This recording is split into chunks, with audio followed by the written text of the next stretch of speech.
What's going on? What's going on? What's going on? Today is January 10th, 2019. Now, I did not say 2018, but 2019. What is going Tw- on, Marvin Lewis Marcelin? I, I am here, loving life. It's going to be another great episode. And as you can see, there's two people here. So we're switching things up a little bit, everybody. It's going to be great. Well, again, welcome to episode number, was it 1, 2, 3, 4, 5? Episode Number number five. 5 of the Marcelin Brothers Woo! podcast. We are live. It is 11 p.m. It is the new year, and we are very excited about the topic that we want to speak to the audience about. We finished doing our intros.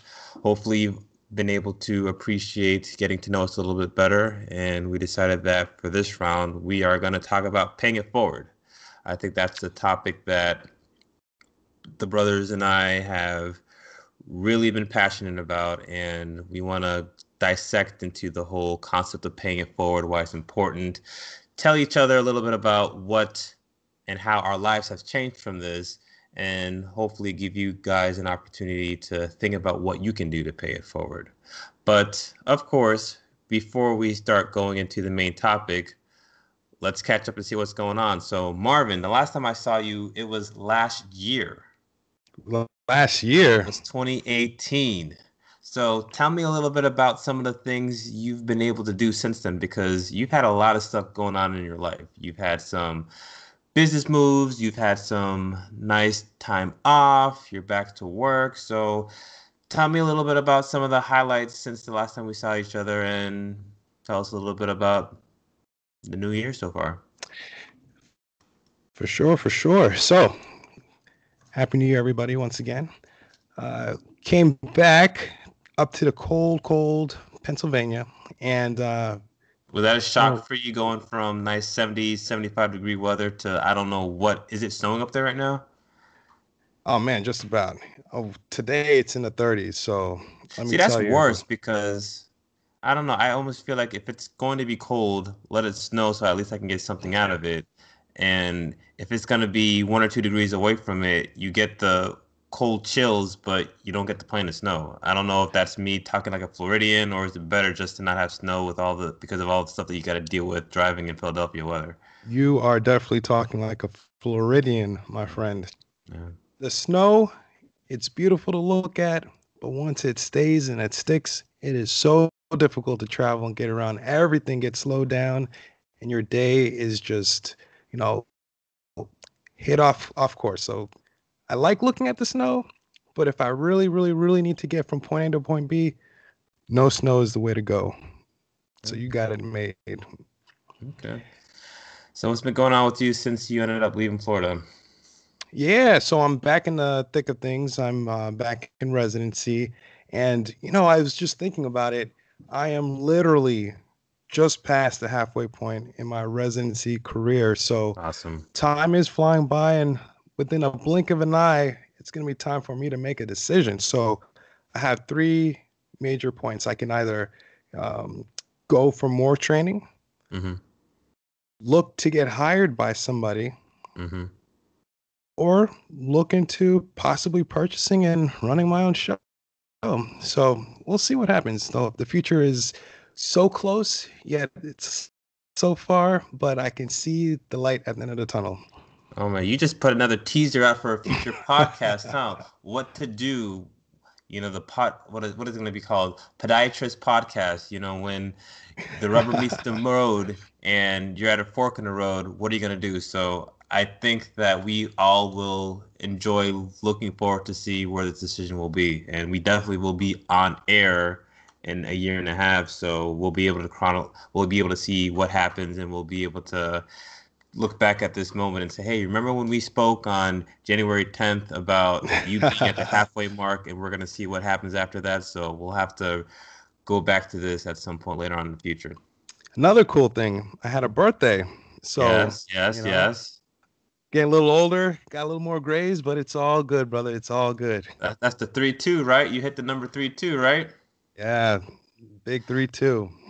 So how does it feel to be, you're still in your early 30s. You're not in your mid 30s yet. So did you feel different when you woke up the next day and all of a sudden you're 32 versus when you're 31? One would think I did, but not really. But let me tell you this. In my opinion, again, my opinion, I think the best time of your life is going to be in your 50s.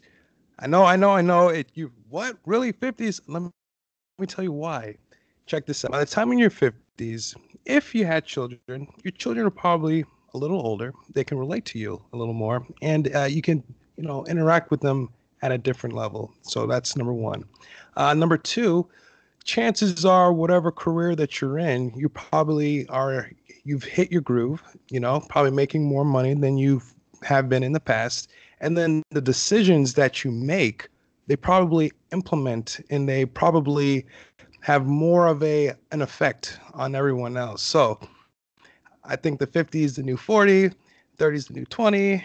I'm telling you, there's a lot to look forward to as the years go on. So for me, the 50s are going to be the best time of my life. No, I think that's good. And for me, I've always had the mantra of the best years are always in front of me. I remember going to college, speaking to some of my classmates and talking to some people who were finished with college, and they always told me, "Oh, the college years are the best years of your life." But that's kind of fun, but it's also kind of depressing once you finish college. You don't want it to be that the best years were behind you. So for me, I like the fact that you're saying that these are years that I haven't gotten to yet, but I'm going to take it a Yeah. step further and say Okay. that, Okay. for me, every year coming up is going to be better than the last so that I always have something to look forward to. So, There you different go. stages in your life, you've got different things that are good. You get more mature, like what you were saying, and you've got that wisdom aspect. So, the grays, they start meaning a lot more. You got a lot more wisdom, and you get to look back to see and really understand what life really is about. So, I like where you're headed to when it comes to that. All right. So, Oh, what did you end up doing for your birthday? so my birthday, I kept it real classic, real nice, real calm. It was just me and my wife, and we were just, celebrating, having a good time with each other. So we got a little cake. We were able to sing happy birthday, and we just kept it nice and simple, just the way I like it. Yeah, we missed you because I don't know. I mean, the audience doesn't really know much about this, but usually I remember growing up, every New Year's, we would have our New Year's celebrations over at the auntie's house.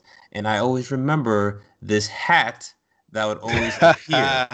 And I remember this young man, I mean, now a little older, a little more gray, that I'm talking to, would literally pass the hat around and tell people that it's your birthday the next day. And you would always come out on top because you would have 25 people saying happy birthday to you and then reaching out of their wallet and giving you, at least 10 or 15 bucks each person. And I feel like throughout the last 32 years of your life, that's probably what contributed to the down payment that you've got for that house that you're living in right now. I think a lot of that ended up being because of those happy birthdays. I don't think that's Yeah, fair, but at the same hey, time, it's you were a it's smart it's man. You were able to capitalize oh. on it, and I can't be too mad at you for that. Because if my birthday was on January 2nd, you better believe I'd be doing the same thing. Well, all I can say is I have a loving family who always contributed, and my aunties. Oh my goodness, they were the biggest rooters of all of this. Love you, aunties. You're the best. Okay, okay. But for this week, a couple things. So my wife's family came to town, so they got to spend a couple days here at my house. So that was really cool, bonding, having some quality time with them. And then I think it's that time of year. This is the first time that I've actually thought about this to the point where I'm going to try to implement this. And tax season is going to be coming around in April, right? So I think I'm going to go ahead and try to find a CPA tax prep type of person to help me just tackle this big tax monster. In the past, I've always used, you know, road tax, the stuff that you can do for free. But I think this year I'm gonna, make that step and actually hire someone to see what I can actually do to best utilize taxes and all that stuff as well. So I'm slowly making my steps towards being that businessman slash head of the household who's in tune with the finances. So that's something that I want to step up That's a big this boy year. move right there. I think that that's definitely wise. Again, we'll be talking about some financial topics in the future, but I think the more you start to have responsibilities, I think looking at taxes, which is going to be a future topic at one of our Marshall Brother podcast topics, being able to have somebody who is an expert in taxes. Like I'm all about having experts taking care of the things, the big things in your life. When you buy a house, it's good to contact, somebody who knows about houses, get a real estate agent.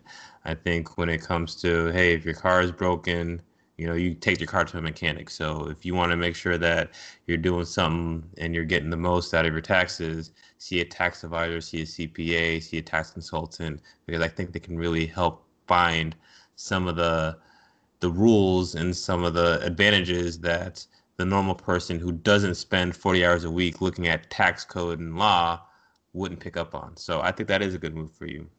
Very cool, Yeah, very cool, very cool. yeah. So what about you? What's new? What's going on this week for you?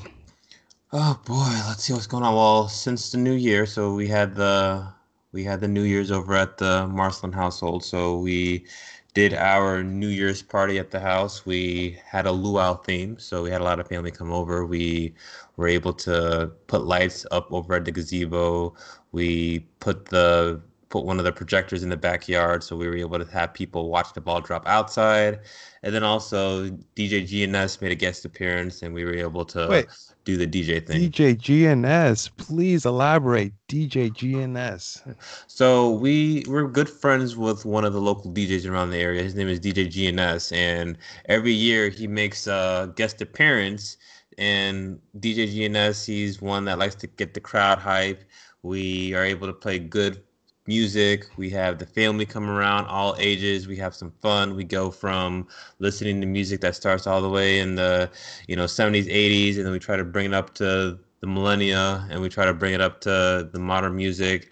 We try to do a little hip hop, we do some R&B, but every party that DJ GNS goes, for some reason, the music that gets people jumping the most is the Latin music. I don't know what it's about it. Really? The family loves the Latin music. The family friends love the Latin music. That's when people are on the dance floor the most. So DJ GNS, I gotta admit, he did his thing. So that was good. And we were able to bring the new Okay. year pretty good. So that was pretty exciting.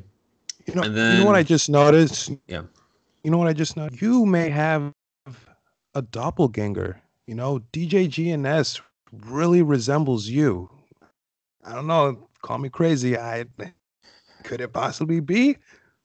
Look, I am an old, boring 34-year-old guy who works in Mm. corporate America. There is no way that I can be as cool as DJ GNS. I mean, DJ GNS is the man. He's got groupies. He's got people that dance on the dance floor. He walks around. I mean, that guy is the man, and I wish I could be like him. I mean, myself, I'm just your general mill person just trying to make a dollar out of 50 cents. DJ Okay, man. GNS, he's already got that dollar and he's trying to make Benjamins out of that dollar. That's the difference between DJ GNS and I. Different. Okay. Okay. Okay. All right.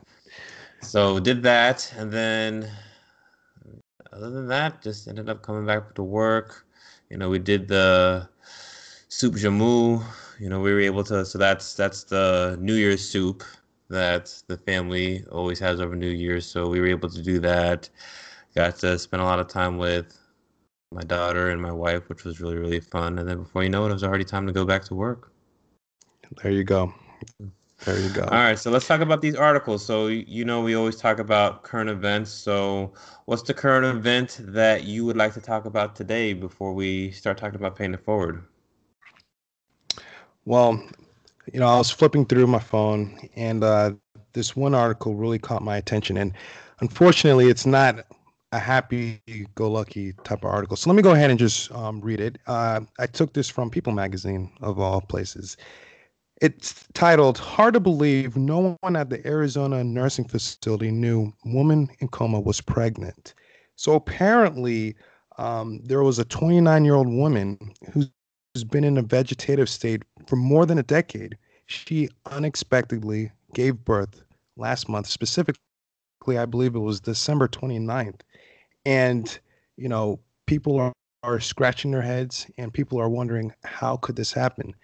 And, it's something that we all need to just be very cognizant of, especially if you have women, children, these discussions for safety, as well as just knowing that it's important to think about these things.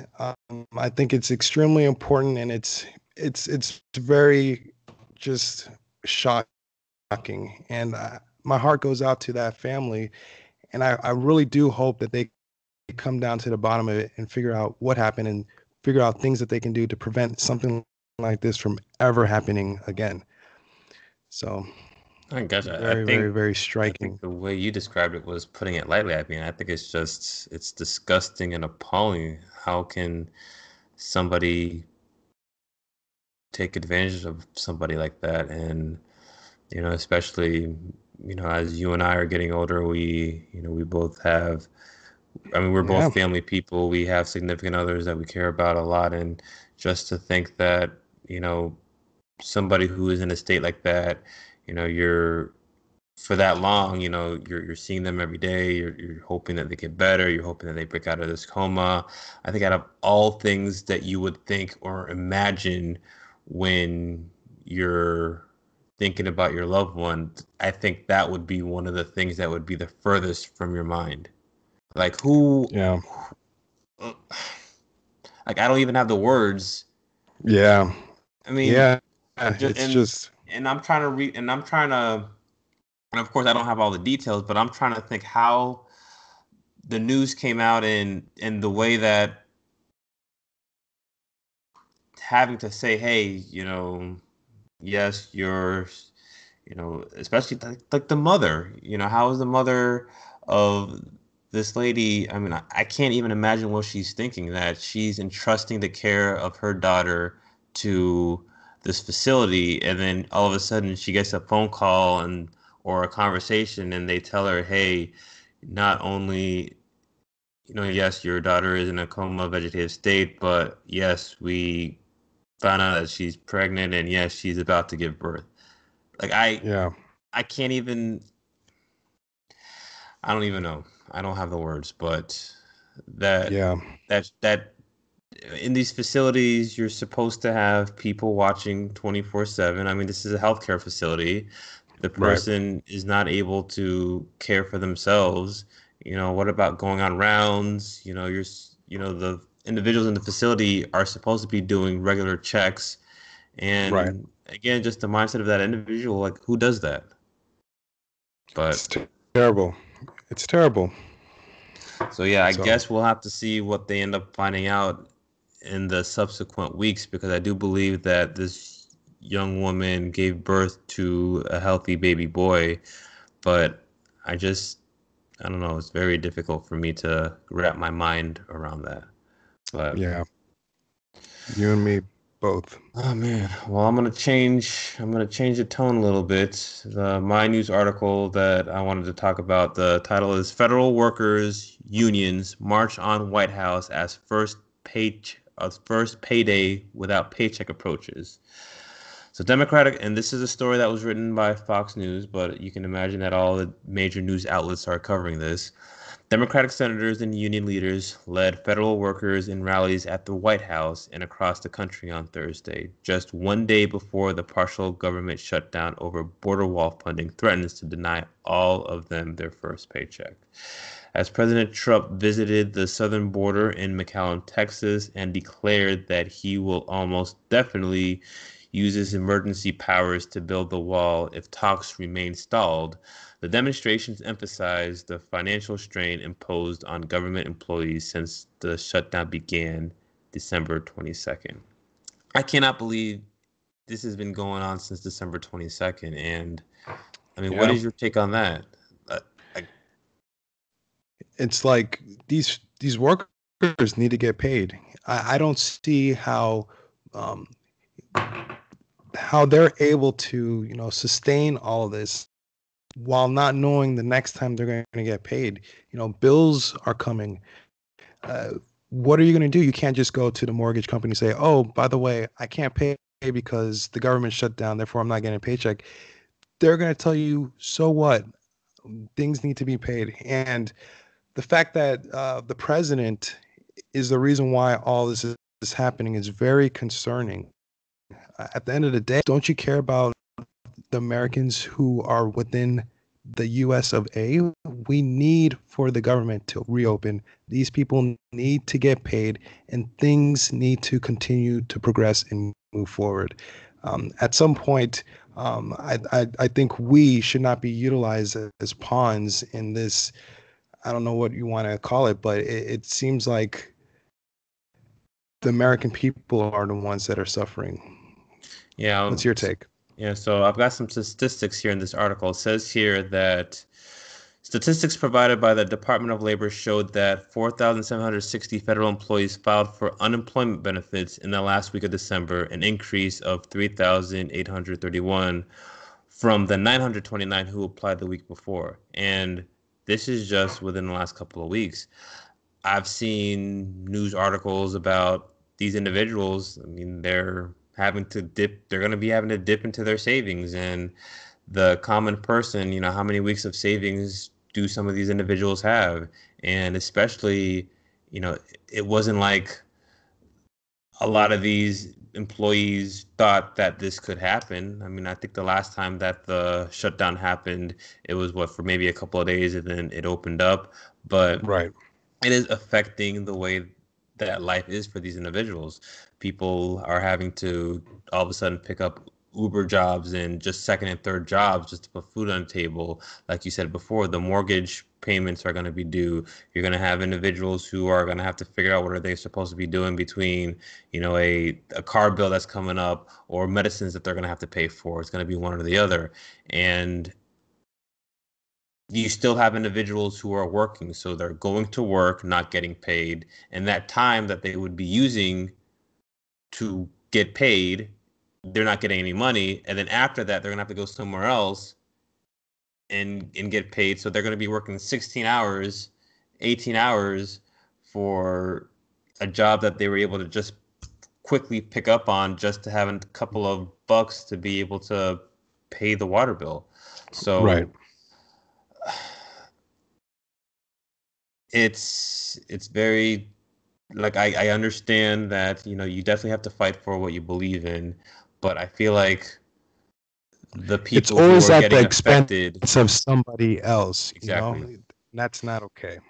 Yeah, the people who are affected are not. I mean, the whole purpose of this, with the wall is supposed to be that we want our we want our country to be safe, is what the argument is, and that we're trying to keep away people from Mexico. But what this is turning into is and this is supposed to be for our us being able to take care of our people in the country. But what's happening with this article is the people who we're supposed to be caring for are the people who are suffering. You've got Americans who are federal government workers who are working for the government, and these are the individuals that are being penalized because of their allegiance to working for the government. So for me, it's very interesting how the argument is supposed to be for border security, but this event itself is going to have people not have money. And when you don't get paid, you don't have money, things happen.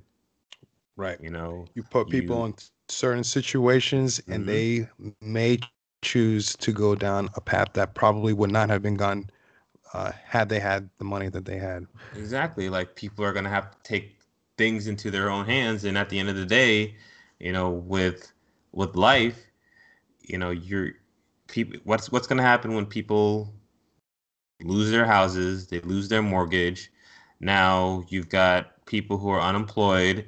People then are trying to figure out a way to get money. So now you're going to be relying on the federal government for funds, which is then going to cause more issues financially. And then if the government's closed and we can't get these funds, then they're going to take matters into their own hands. And again, you can see an increase of crime from this. So Yeah. I think it's very interesting to watch this story, but it also lets me know, a lesson that I can think about is when I'm taking care of my family, I've got to make sure that, I'm not living paycheck to paycheck, and I got to make sure that I've got funds to be able to take care of for my family so that God forbid anything does happen, one paycheck isn't Right. going to be something that really screws us over. And again, we'll be talking about finances in later podcasts, but that was the story that I wanted to share. And I think this is definitely picking up traction. And I don't know what's going to happen. I mean, both sides are very stagnant. You know, President Trump wants to declare a national emergency because his thoughts are this wall is going to protect the American people. But then you also have the other side who is saying, "Hey, let's take care of our people. Let's not have our people suffer, and let's see if we can come up with a conclusion, but keeping our people safe." So I don't know who is going to blink first, but it's going to be a very interesting ride these next couple of weeks, to say the least. Yeah, for sure. For sure. For sure.